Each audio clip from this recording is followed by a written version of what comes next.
Welcome to Z4 news. Morning with VK కార్యక్రమానికి స్వాగతం. నేను మీ Vamsikrishna Goud. Morning with VK కార్యక్రమం అంటే న్యూస్ రీడింగ్ కార్యక్రమం మాత్రమే కాకుండా న్యూస్ని న్యూస్ లాగా చదవడం అనేది మా ఉద్దేశం కాదు.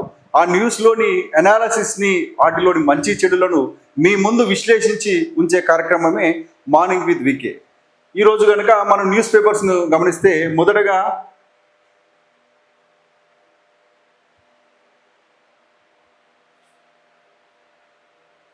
నమస్తే తెలంగాణ చూద్దాం. నమస్తే తెలంగాణలో పోరుగల్లు దారిలోన తరలింది తెలంగాణ. బీఆర్ఎస్ రజతోత్సవ సభ నేడే.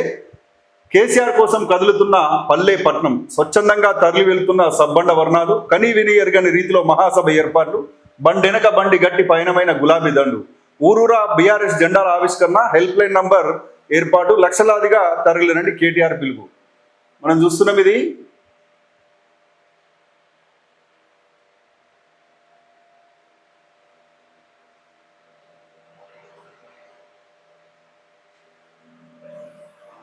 కేసీఆర్, బీఆర్ఎస్ ఈ రెండు పదాలు తెలంగాణ రాష్ట్రానికి, తెలంగాణ సమాజానికి పరిచయం అవసరం లేని పేర్లుగా ఉన్నటువంటి వ్యక్తి, ఒక మహోన్నత వ్యక్తి కేసీఆర్ గారు.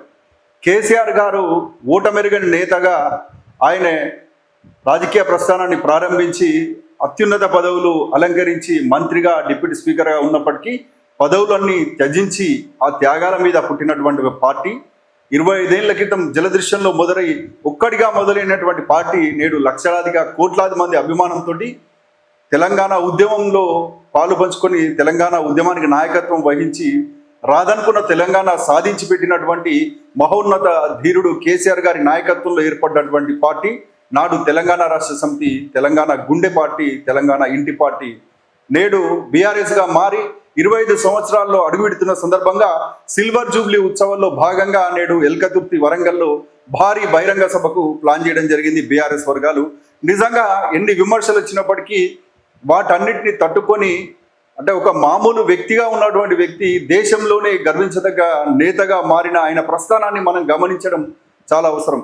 ఆయనను విమర్శించే వాళ్ళు ఉంటారు, ప్రేమించే వాళ్ళు ఉంటారు, కానీ ఆయన రాజకీయ జీవితం ఒక లక్ష్యాన్ని ఏర్పరచుకొని ఆ లక్ష్యం దిశగా ఎన్ని అడ్డంకులు ఎదురైనా, ఎన్ని కష్టాలు ఎదురైనా ముందుకు సాగి తన ఒక్కడితో ప్రారంభమైన ఆయన ప్రయాణం 1000 మైళ్ళ ప్రయాణం ఒక్కడితో మొదలుపెట్టు అన్న సామెతతోటి ఆయన వర్తిస్తుంది. నిజంగా ఆయన వేసిన ఒక్కడిగే ఆ అడుగుతోటి వేలాది, లక్షలాది మందిగా, కోట్లాది మందిగా మారి ఒక సైన్యంగా మారిపోయింది. రాజకీయాల్లో గెలుపులు ఓటములు ఉంటాయి. ఆయన కూడా గెలుపులు ఓటములు ఎన్నో చూసిండు. టీఆర్ఎస్ పార్టీ ఎన్నో సంక్షోభాలు ఎదుర్కొన్నది. పోటీ చేసిన ఎమ్మెల్యేలు అందరూ పోయిండ్రు గతంలో. ఇప్పుడు కూడా అధికారం పార్టీ, కాంగ్రెస్ పార్టీ అధికారంలోకి రాగానే 10 మంది ఎమ్మెల్యేలు పార్టీ మారిండు. ఈ రకంగా ఎత్తుపల్లాలు, గెలుపు ఓటములు, ఎన్నో అడ్డంకులు ఆయన చూసింది. ప్రతిదీ దాంట్లో కూడా గెలుపును గర్వంగా చూసుకోలే, ఓటమితో కృంగిపోలే.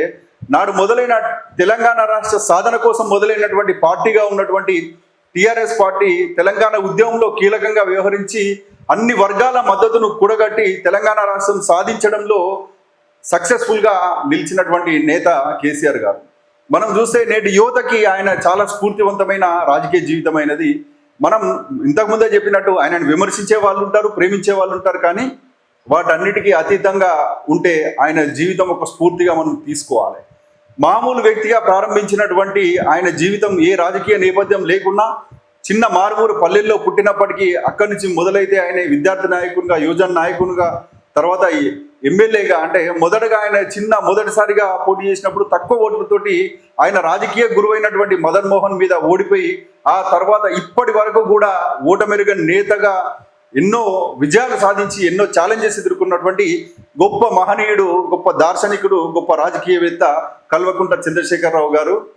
ఈ సందర్భంగా 25 సంవత్సరాల బీఆర్ఎస్ పార్టీ, నాటి టీఆర్ఎస్ పార్టీ ప్రస్థానాన్ని కనుక మనం గమనించినట్లయితే చాలా జిల్లాల్లో తెలంగాణ అనే పదం మాట్లాడాలంటే భయపడ్డారు. హైదరాబాద్లో కూడా చాలా ప్రాంతాల్లో కూడా తెలంగాణ ఉద్యమానికి వ్యతిరేకంగా ఉండేవాళ్ళు. కొన్ని నియోజకవర్గాల్లో అసలు తెలంగాణ జెండా అంటే బీఆర్ఎస్ జెండా కనిపిస్తే అక్కడ జెండాను ముట్టుకునే పరిస్థితి కూడా ఉండకపోయేది. ఒక అంటరాని పార్టీగా ఉండే ఆ పార్టీ అట్లా తెలంగాణ అనే పదం మాట్లాడాలంటే, తెలంగాణ జెండా ఎత్తుకోవాలంటే భయపడే వాళ్ళు, ఇబ్బంది పడే వాళ్ళు ఉన్న సందర్భంలో చాలా జిల్లాల్లో విస్తరించి అన్ని జిల్లాల్లో నేడు విస్తరించినటువంటి పార్టీగా తెలంగాణ రాష్ట్ర సమితి, నేడు భారత రాష్ట్ర సమితి ఉన్నది.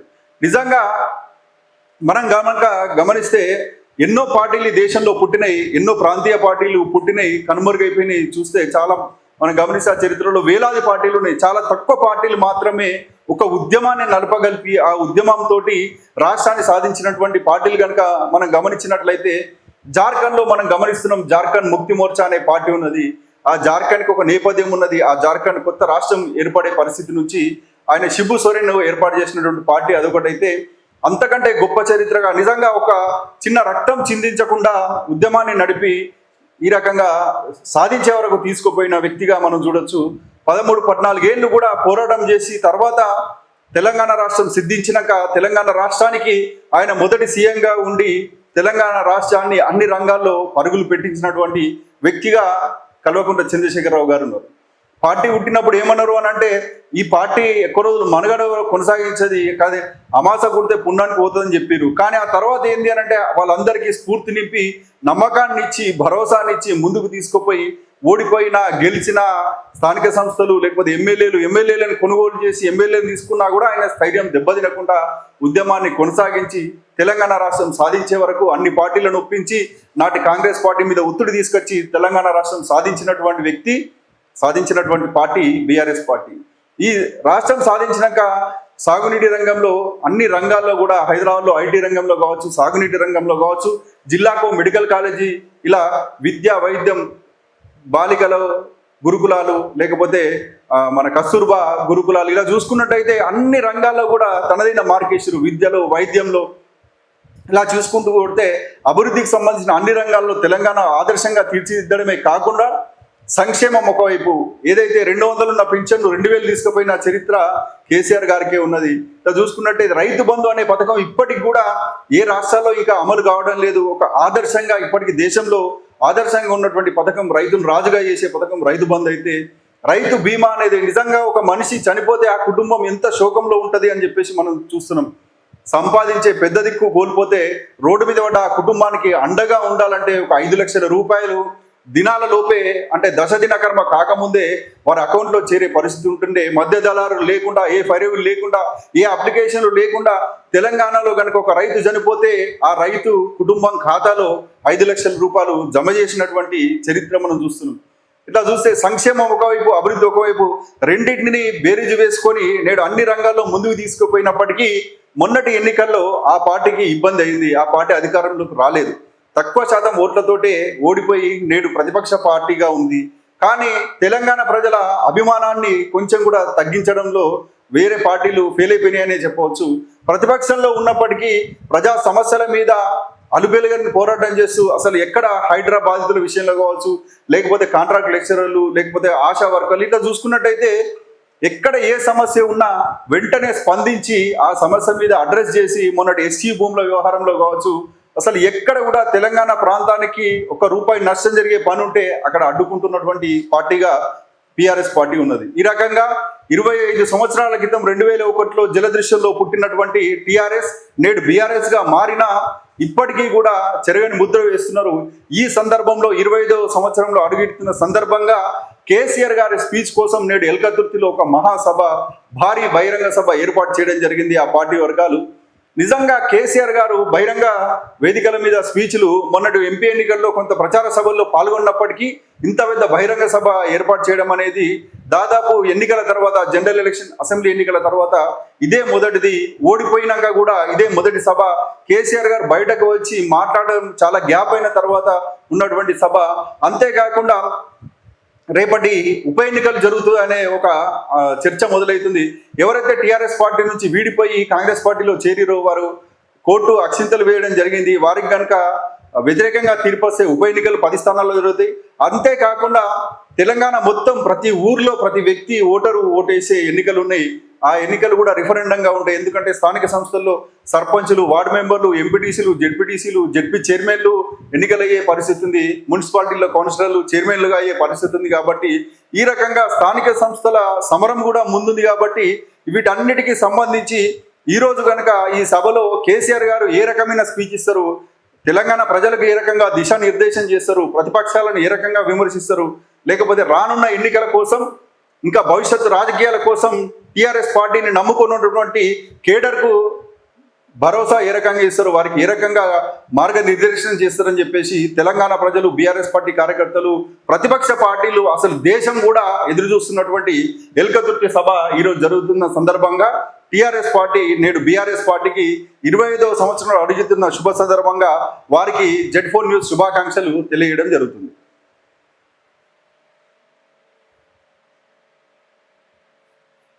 ఇది బీఆర్ఎస్ సంబంధించిన వార్తగా మనం చూస్తే నెక్స్ట్ ఈనాడు పేపర్ చూద్దాం.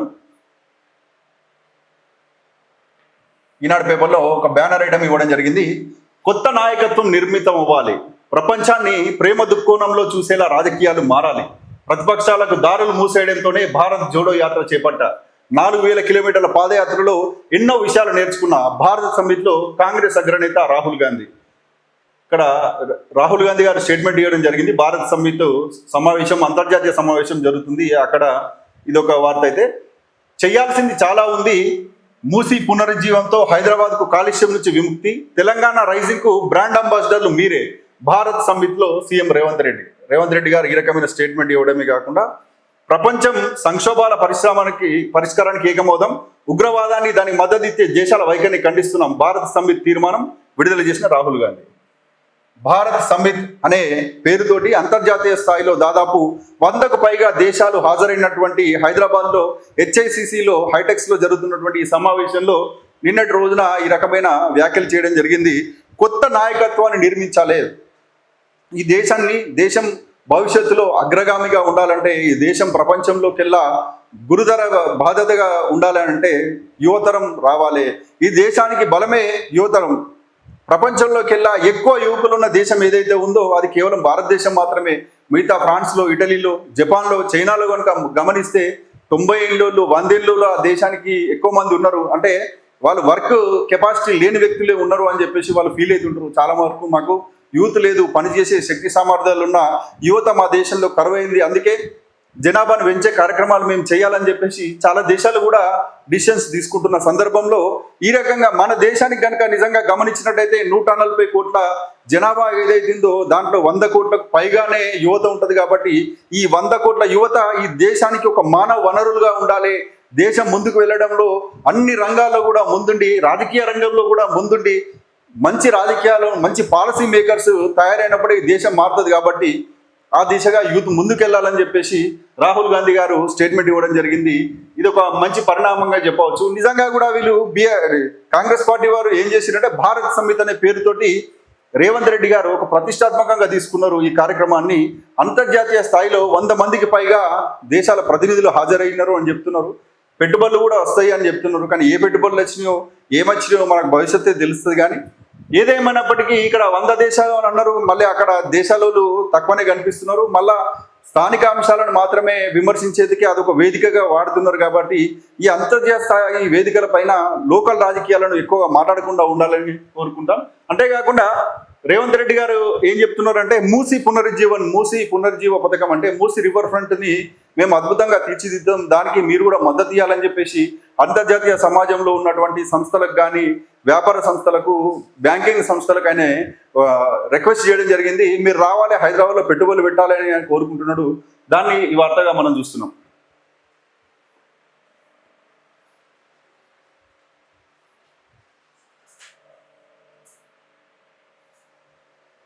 ఇంకొక వార్త మనం ఇక్కడ చూసినట్టయితే ఏసీబీ వలలో 100 కోట్ల తిమింగలం, అక్రమార్జన అభియోగాలపై కాళేశ్వరం ఈఎన్సీ హరిరామ్ అరెస్ట్, రాష్ట్రంలోని 14 ప్రాంతాల్లో సోదాలు, బయటపడిన బంగారం, ప్రాథమిక దర్యాప్తులో 100 కోట్లకు పైగా ఆస్తులు, అమరావతిలో వాణిజ్య స్థలాలు, హైదరాబాద్ శివార్లో స్థిరాస్తులు, పలు ఇరిగేషన్ ప్రాజెక్టుల నిర్మాణంలో ఆయనది కీలక పాత్ర. ఇది కనుక గమనించినట్టయితే కాళేశ్వరం ఎత్తిపోతల పథకం అని చెప్పేసి ఈ రాష్ట్రంలో ప్రతిష్టాత్మకంగా నిర్మించినటువంటి ఈ గొప్ప ప్రాజెక్ట్ అది. ఎందుకనంటే నీరు పళ్ళ మెరుగు అనే ఒక సామెత ఉంటుంది. అంటే నీరు ఎటు పోతుంది అని అంటే, నీరు ఎటైతే వాంపేట ఉంటే వారదేట పోతుంది అని మన తెలంగాణ సామెత ఉంటుంది. కానీ దానికి విరుద్ధంగా ఏదైతే హైట్ నుంచి డౌన్కు వెళ్తుంది వాటర్ అనే దానికి విరుద్ధంగా డౌన్ నుంచి హైట్కి తీసుకుపోవడంలో గొప్ప ప్రాజెక్టే కాళేశ్వరం ప్రాజెక్ట్. నిజంగా కనుక గమనించినట్టయితే ఏదైతే కాళేశ్వరంలో మేడిగడ్డ, అన్నారం, సుందిల్లా అనే ప్రాంతాల్లో కాళేశ్వరం జలాలు, గోదావరి జలాలు ఉన్న ప్రాంతం నుంచి ఇక్కడ సిద్దిపేట ప్రాంతం కావచ్చు, లేకపోతే రంగారెడ్డి హైదరాబాద్ ప్రాంతం కావచ్చు, దాదాపు అంటే మనం తెలంగాణ సామెతలు చెప్తే 7 తాటి చెట్ల పొడవు అంటారు కదా, అంత పొడవు ఇక్కడ హైట్ ఉంటుంది మనకు భూభాగం.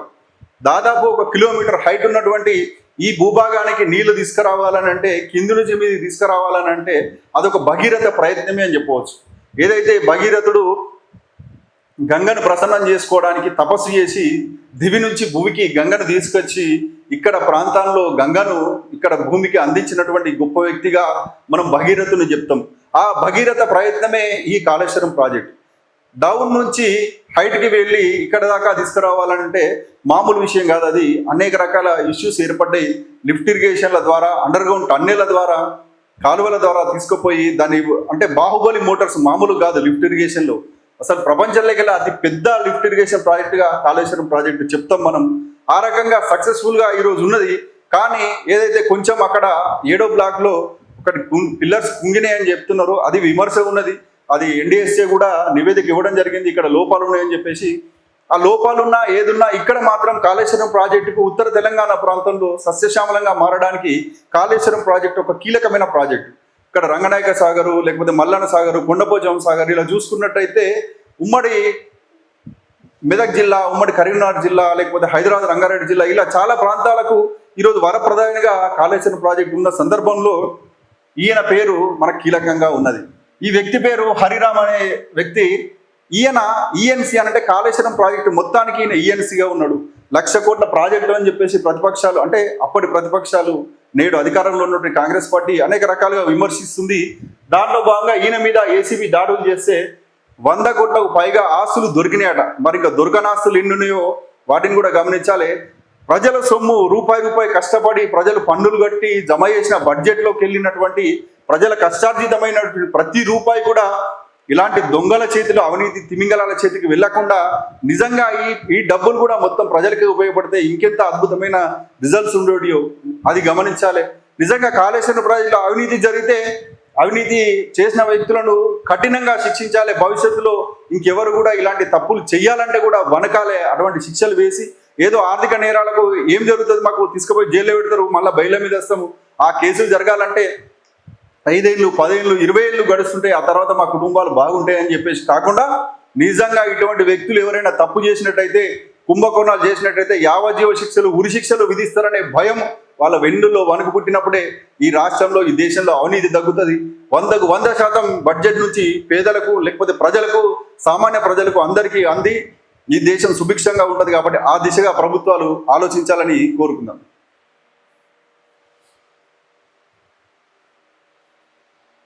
సాక్షి పేపర్ కనుక గమనించినట్టయితే అదే రజతోత్సవ సభకు సంబంధించి ఉన్నది. సేమ్ న్యూసే ఇక్కడ కూడా కవర్ అయింది.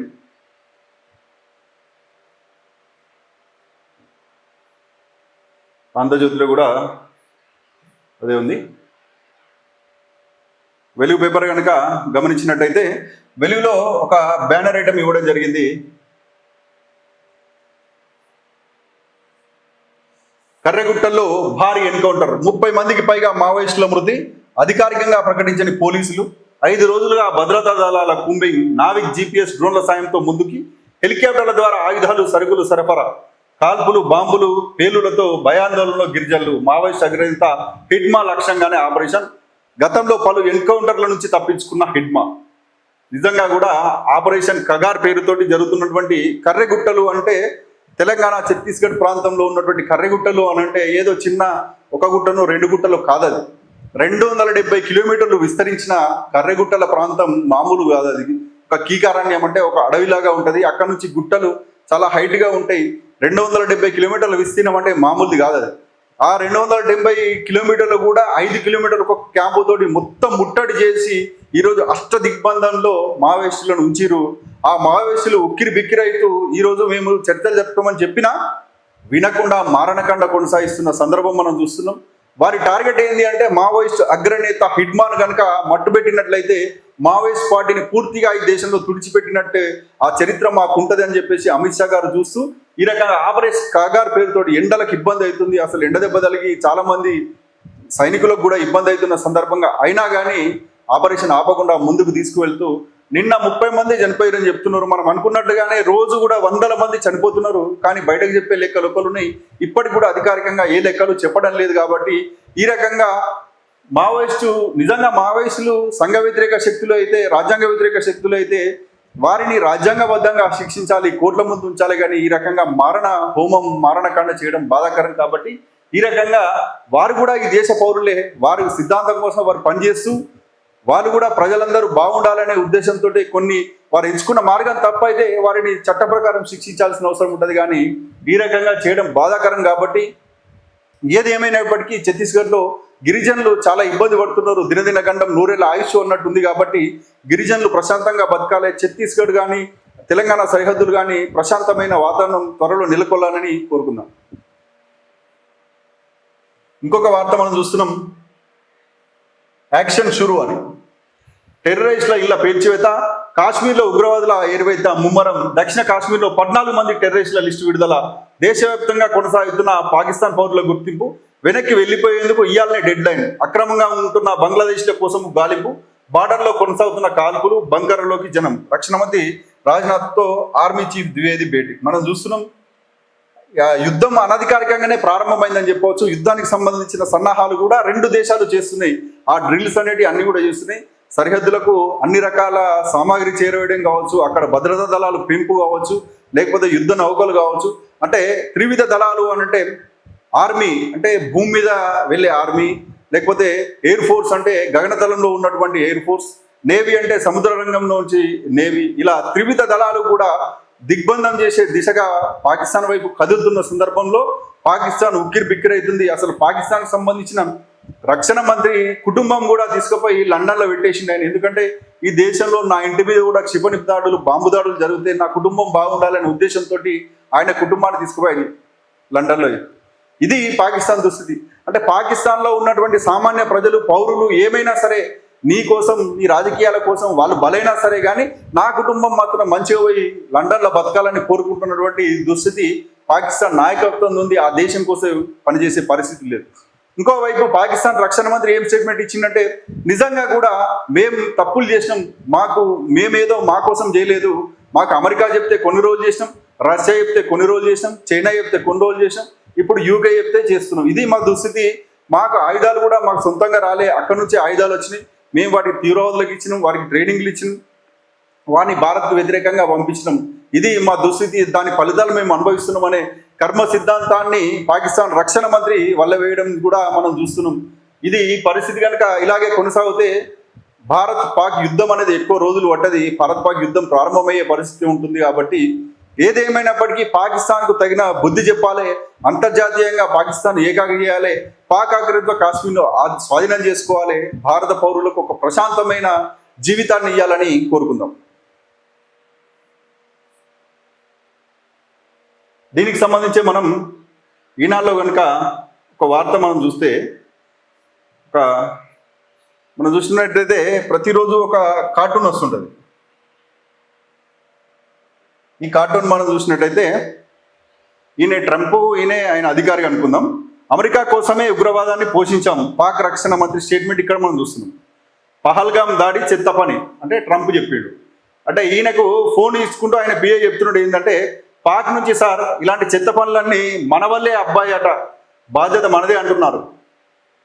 అంటే ఒక చిన్న కార్టూన్ చిత్రంలో అంతర్జాతీయ స్థాయి సమాజానికి ఒక సందేశం ఇచ్చే విధంగా ఈ కార్టూన్ చేయడం జరిగింది. నిజంగా కూడా అమెరికా పెంచి పోషిస్తున్న ఉగ్రవాదం పాకిస్తాన్లో ఉంది అని మనం చాలాసార్లు చెప్పినాం. కానీ ఇప్పుడు ఏంటంటే అమెరికా మనకేదో మిత్రదేశంగా ఉండి పాకిస్తాన్కి వ్యతిరేకం అయిపోయింది. దానికి వేరే కారణాలు ఉండొచ్చు. ఎందుకంటే పాకిస్తాన్ చైనాకు సన్నిహితంగా ఉంటుంది కాబట్టి పాకిస్తాన్కు వ్యతిరేకంగా అమెరికా మన వైపు ఉండే పరిస్థితి ఉంది. ఈ అన్ని అంశాలను చిన్న కార్టూన్లో ఇవ్వడం జరిగింది. అని ఏం చెప్తున్నాడు ఆయన పిఏ, ఫోన్ పట్టుకొని వచ్చిన ఆయనే, ఈ చెత్త పనులన్నీ మనమే బాధ్యత వహించాలి, పాక్ నుంచి సార్ ఇలాంటి చెత్త పనులన్నీ మన వల్లే అబ్బాయి అట, ఆ బాధ్యత మనదే అంటున్నారు. అసలు పాకిస్తాన్కు టెక్నాలజీ లేదు, పాకిస్తాన్కు తెలివి లేదు, పాకిస్తాన్కి ఏ రకమైన వనరులు లేవు, వారికి తిండి కోసం కొట్టాడే పరిస్థితి ఉంది. కాబట్టి పాకిస్తాన్లో ఏ రకంగా తీవ్రవాదాన్ని పెంచి పోషించడంలో ముఖ్య పాత్ర వహించినటువంటి దేశం మొదటగా ఏదైతే ఉందో అది అమెరికా. ఆ తర్వాత కొన్ని రోజులు రష్యా, ఆ తర్వాత కొన్ని రోజులు చైనా. ఇప్పుడు చైనా చేతుల్లో, చెప్పు చేతుల్లో బతుకున్నటువంటి దేశం ఏదైతే ఉందో అది పాకిస్తాన్. ఈ రకంగా భారత్ బూచి చూపెట్టి భారత్ కోసమే వారి జీవితంని వాళ్ళ ఆ దేశాన్ని, ఆ దేశ ఆర్థిక వ్యవస్థను నాశనం చేసుకుంటూ వచ్చి తీవ్రవాదుల క్యాంపుల అడ్డాగా పాకిస్తాన్ మార్చిరు. దాని ఫలితం నేడు అనుభవిస్తున్నటువంటి దేశం పాకిస్తాన్. ఓవైపు బలూచిస్తాన్ అనేది సపరేట్ దేశంగా మారాలని అక్కడ ఉగ్రవాద దాడులు జరుగుతుంటే ప్రతిరోజు కూడా ఏదో ఒక మసీదులో బాంబు దాడులు జరుగుతున్నాయి అనే వార్తలు కూడా మనం చూస్తున్నాం. ఈ రకంగా అస్థిరంగా ఉన్నటువంటి పాకిస్తాన్ మన మీద దుస్సహానికి పాల్పడి ఈ రకంగా దాడులు చేయాలనే ఉద్దేశంతో అమాయక టూరిస్టులను కాశ్మీర్, ప్రశాంత కాశ్మీరంలో పహల్గాంలో దాడి చేసి పొట్టన పెట్టుకున్న సందర్భంగా ఖచ్చితంగా రివెంజ్ తీర్చుకోవాలని చెప్పేసి భారతీయులందరూ కోరుకుంటున్నారు. కాబట్టి పాకిస్తాన్కు తగిన బుద్ధి చెప్పాలి. మనం ఈ అవకాశాన్ని అమెరికా నుంచి కూడా మనం తీసుకొని పాకిస్తాన్ను ఈ ప్రపంచంలోకెల్లా దుర్భరమైన దేశం, అదొక తీవ్రవాద దేశంగా ముద్రించాల్సిన అవసరం ఉందని కోరుకుందాం. ఇది ఈ రోజుకు సంబంధించిన న్యూస్ పేపర్స్లోని వాటి అనాలిసిస్ని మనం చూసినాం. తెలంగాణకు సంబంధించిన ముఖ్యమైన న్యూస్ పేపర్స్, వాటి హెడ్లైన్స్, వాటి అనాలిసిస్ని మీ ముందుంచే ప్రయత్నం చేసినాం. మా ప్రయత్నానికి మద్దతుగా మీరు మద్దతు ఇవ్వాల్సిన అవసరం ఉంది. Z4 న్యూస్ను సబ్స్క్రైబ్ చేసుకోండి. కింద ఉన్నటువంటి బటన్ ద్వారా Z4 న్యూస్ని సబ్స్క్రైబ్ చేసుకోవడమే కాకుండా లైక్ చేస్తూ మీకు నచ్చిన వారికి షేర్ చేయాలని కోరుకుంటున్నాం. అంతేకాకుండా మా కార్యక్రమానికి సంబంధించి మీ సూచనలు, ఇంకేమైనా సద్విమర్శలు కూడా చేయాలంటే కింద కామెంట్ బటన్ ఉంటుంది కాబట్టి కామెంట్ చేసి మీ అభిప్రాయాన్ని మాకు తెలియజేస్తే మేము ఇంకా మెరుగ్గా ఈ కార్యక్రమాన్ని ముందుకు తీసుకెళ్లే అవకాశం ఉంటుంది. కానీ ఆ రకంగా మాకు మద్దతు ఇవ్వాలని కోరుకుంటూ మళ్ళీ తిరిగి రేపటి మార్నింగ్ విత్ వీకే కార్యక్రమంలో కలుసుకుందాం. అంతవరకు సెలవు. నమస్కారం.